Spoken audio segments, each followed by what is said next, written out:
Welcome back to Healer Bootcamp. This is my New World mini-series, where I take you from a beginner healer all the way to healing with the best of them. This is part 3, and in part 3 we're going over gear.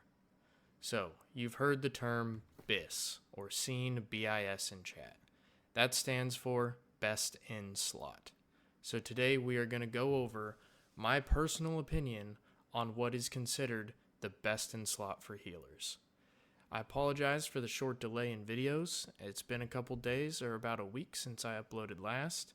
That's mainly because I wanted to cover some of the Season 4 content that's coming in, especially with things like the new bow artifact and some of the changes to current artifacts that are going to affect or keep our builds being the best in slot builds. So first, I want to go over a tip. If you're brand new to healing and you don't have a whole lot of mutated materia, which we're going to go into later, the most beneficial thing I could advise is trying to get the faction shop gear. So the faction shop gear is going to be listed at 675, and it can't go above that. However, it's going to come with some great perks. You're going to get Enchanted Ward, Refreshing, and Health. And when we're talking best in slot, a lot of times it can depend upon personal preference or whatever, but arguably and kind of statistically proven, there is nothing better than health. Because health will mitigate damage in a sense or give you more effective health than anything else.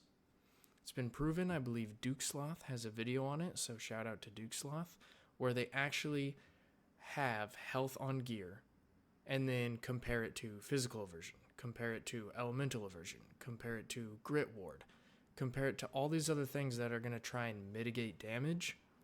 And having health on your gear, because it gives you more health in general, at the end of the damage taken, with health you'll always end up having more health than any other perk. So health is best in slot, and we want to get health on as many pieces of gear possible. That being said, we know we need health. Next, we're a healer, so we need to max out that refreshing. As you can see, it's 4 out of 4. We have to make sure that either across our gear or our jewelry, we're hitting 4 of 4. That is also going to be a best in slot. We should not be healing, or we are not healing the most effectively if we do not have max refreshing. So keep that in mind. We need to max out our refreshing and have as much health as we can. Then we get into a little bit of variety, which I'll show you my different builds here. But first, we're going to go over a very useful tip, being the Gypsum Kiln. As you're starting to build your gear, if you're very beginner, you want to get up there, you want to start running mutations, you want to start getting this dense mutator materia, I highly advise the faction stuff. Has Enchanted Ward, Refreshing, and Health, and that way you can max out your Refreshing, max out your Health, and Enchanted Ward is another huge perk. You're just mitigating damage from any light or heavy attack. I consider this best in slot for PvE. It also works well in PvP, but for PvE, all of those mobs in the dungeons and stuff are hitting you with light and heavy attacks that Enchanted Ward actually mitigates. So you can see this has an Ice Ward protection on it. Back when I used to use this, there was an Ice Mutated gem that came out. I was rocking the full Oculus hand covers, or Oculus whatever, the Syndicate for Con or for Focus. I think it's only Con now. In the PTR it used to be Focus. And you could kind of divvy it up what you wanted. But I would highly advise running this. This will get you running M1s and M2s until you can get some gear drops or get some things, some mutated materia that you can then use inside of the Gypsum Kiln. In order to see these inside of the Gypsum Kiln, you're going to need to have the dense mutator materia on you so that they show up. And then inside of here, towards the very bottom, you're going to see the stuff. So you have your named item crafts, which we'll go over in a little bit.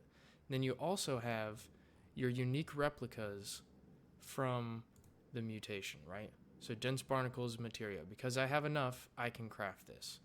If you didn't know, each of them are going to come with a slotted perk 1 and 2 that don't change, and then you roll for the third perk. A lot of these are very good. For example, we're going to go over a couple of them. A very good ring for healers is going to be Vivify. It comes with Healing Breeze and Refreshing. Then you roll for the third perk. So I used to use this one, had Healing Breeze, Refreshing, and Infected. You also can get a very nice amulet. The Passage of Time is what I used to use. I got Stamina Recovery, Refreshing, and Health. So once again, a very good amulet. And you can also get good gear, like the Empress Zhao set, which comes with Health and Refreshing. And then you go for your third perk. And so if you didn't know, you can search for these. So say I wanted to craft Vivify, right? I know it comes from Tempest. So the more I run Tempest, the more materia I can get.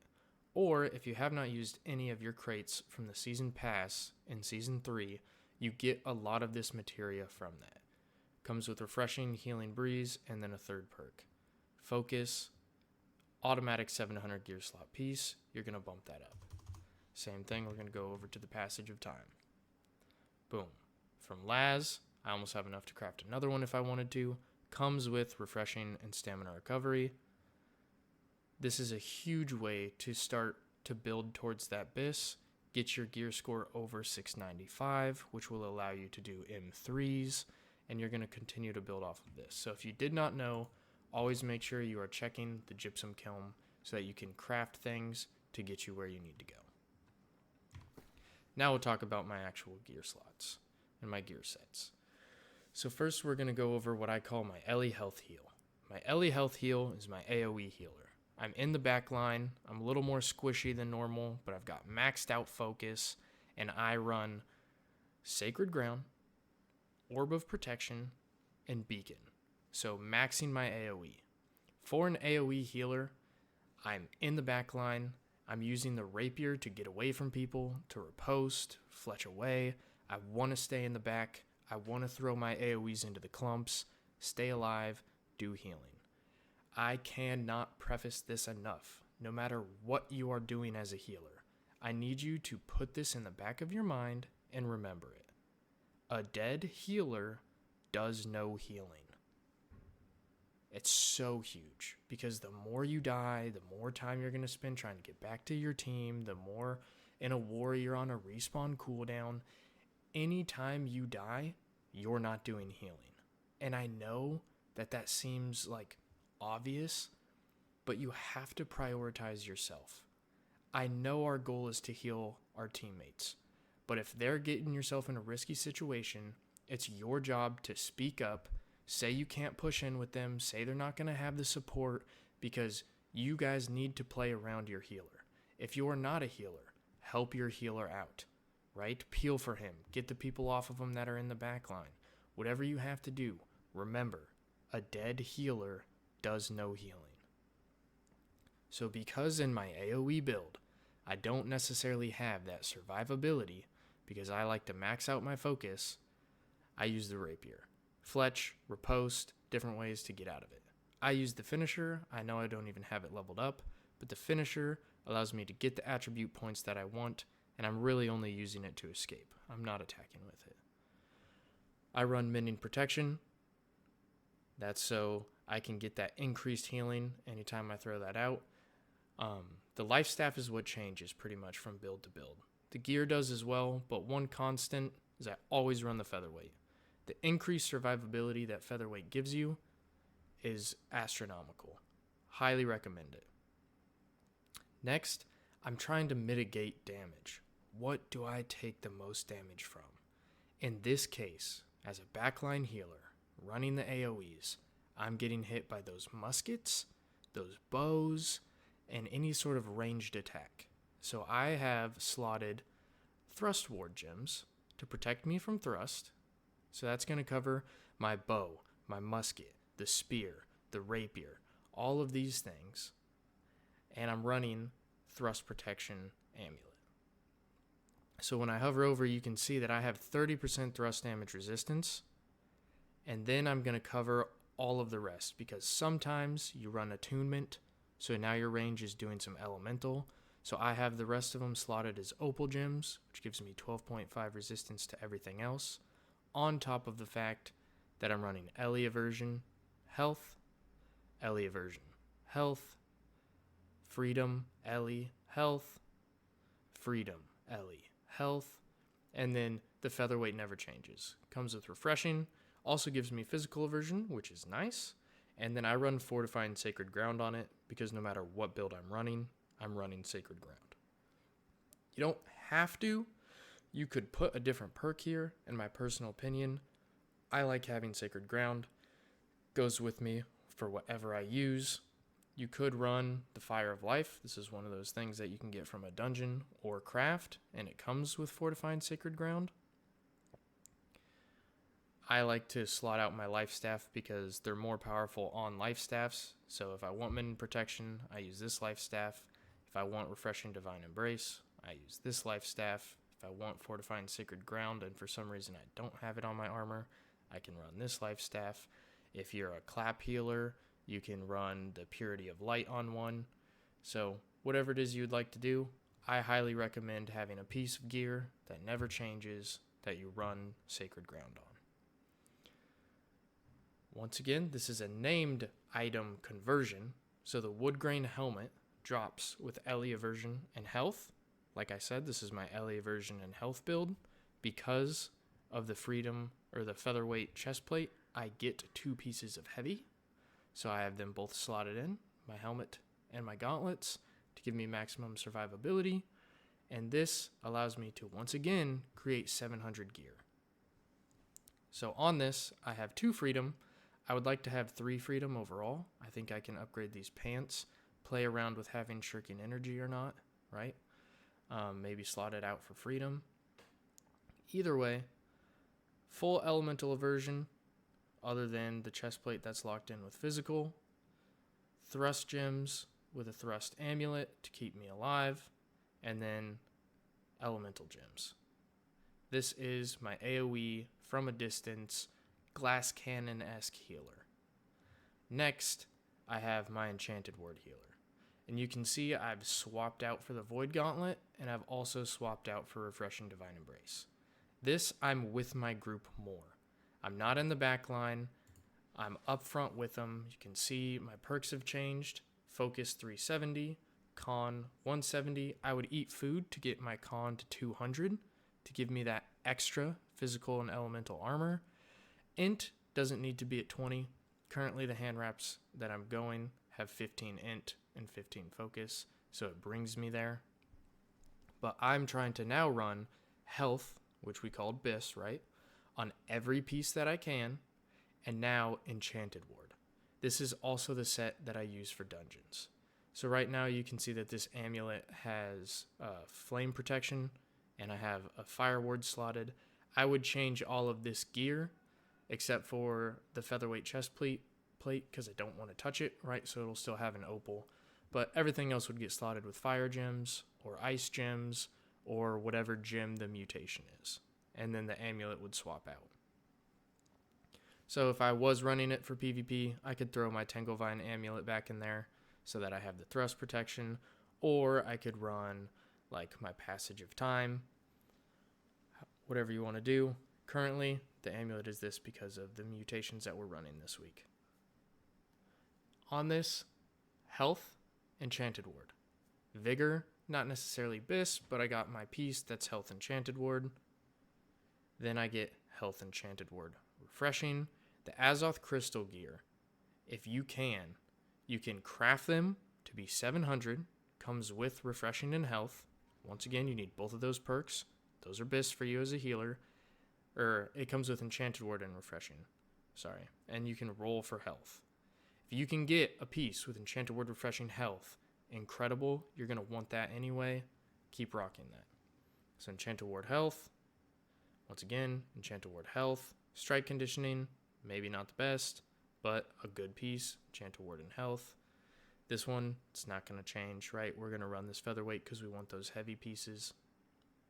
And then enchanted ward health, and this has invigorated.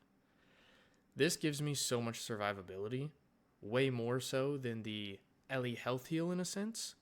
because anytime I'm getting hit by those light and heavy attacks, I'm taking reduced damage. This is more tanky. This is a much better PvE and works very well with PvP as well. So this is what I run with Refreshing Divine Embrace, Beacon, and Sacred Ground. I run this. And if you didn't know, and I've been going over why I run the Featherweight, it's because I can get to 12.9 instead of the normal loadout, which has me at a medium pants and then medium head, boots, or gloves, which would put me at 12.6. And you get so much more survivability. By survivability, I mean your actual armor, by having the Featherweight and 2 pieces of heavy. Those 2 pieces of heavy can be anything but the pants. So in this, it's heavy head and heavy gloves with light feet. It could also be heavy feet, heavy gloves, or heavy feet, heavy head, as long as you run the Featherweight and light pants. Then you can have 2 of these head, gloves, or boots as your heavies, and the other one will be light. I run Life Taker. The negative energy is very nice. You could run one with Blessed. I like to run the Orb on this, so Orb of Decay for that extra healing when it comes back, Nullifying Oblivion, and Scream. So as you can see on here, I put Scream on this perk. That's because when I'm in with the clumps, I'm in with my team, dropping that Scream and being able to reduce all of their healing, I'm kind of in a sense trying to use their clumping ability to throw my Scream in to reduce their healing, to wipe out that clump, and we can continue to push forward. So I run Life Taker on this set.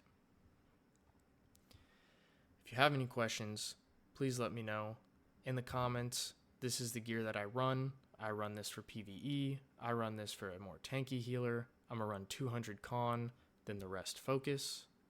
My AoE, I'm now using the Rapier because I'm staying away from the clumps. I'm in the backline. I'm healing as much as possible. I'm going to run max focus with food, and then the rest is going to be in con. If you're curious and for some reason you're a 3s player and you really like to play 3s a lot, there's the Paladin build going around. So I have a 3 set to kind of help my PvP track if I want to play some 3s. And this revolves around running the Flail. So if I were to equip this, once again, I'm going to get to that con of 200 for the extra survivability. Then I'm going to want to hit strength at 50, and then I'm going to want to do the rest focus. The int is at 20 once again because of these hands. And I'm also going to run the maximum enchanted ward health set for this with a flail. Burdening smite is the most important one just for the cooldowns. And then we're going to run, actually because of 3s, we're going to run the Purity of Light. Purifying Breeze, when you remove that debuff, you do extra healing. You can partner that with a ring that has Purifying, so you do even more healing. And then you have Sacred on it. So you can mess around with it. This is what I use for 3s sometimes when I want to change it up, have a little Paladin build. But mainly I would stick as a healer, focused on healing. Either you have your clump team, you're in there more, maybe you're in a kill squad, you want those keybinds to help people out, run Enchanted Ward, 200 con, the rest focus, run the Life Taker, with my personal opinion, Refreshing Divine Embrace, and this is the gear you're going to be looking at, right? Make sure you have 4. You could have all Azoth Crystal stuff as much as you could to get that Enchanted Ward and Refreshing, and hopefully get health on there to get your BIS pieces. Then you're going to slot Refreshing away from some of your gear, right? Refreshing on here, Refreshing on here. You don't need those Refreshings. You can take Refreshing off. I use this Rusher ring because I don't currently have what I consider to be the best ring, which is going to be Healing Breeze, Hardy, and Sacred. You can get very close with Vivify because you can get Healing Breeze, Sacred, and Refreshing. You're just missing out on having Hardy, which is going to be the perk that allows you to get another dodge in. And we've established why that dodge is so good because inside of the life staff tree, you have a buff does 20% more. Your dodge gives you that 20% more effectiveness, and bend light counts as a buff. So that's why I want more stamina to be able to dodge more often, to be able to have this higher percentage. Quick overview of what we're doing. Gear. Elemental Aversion is BIS for your ranged healer that is not inside of clumps. I don't want to get attacked at all by melee. If I do, I'm riposting, I'm fletching, I'm getting away. So the only damage I'm going to be taking is from those ranged things. Blunderbusses, spears, muskets, bows, right? So I'm covering that with thrust. Thrust protection, thrust gem, thrust gem, thrust gem. That's 30% thrust protection there. The rest of it, I'm covering for the fire staff, the ice gauntlet, any attunements people might have. So I'm running elemental gems. Boom. Now, we talk Season 4. Season 4 bow. 99% lightning damage. Oh no, crazy, it's not thrust anymore, but guess what? We're slotted with all elemental aversion and thrust if they're not running that bow. So this is still super good.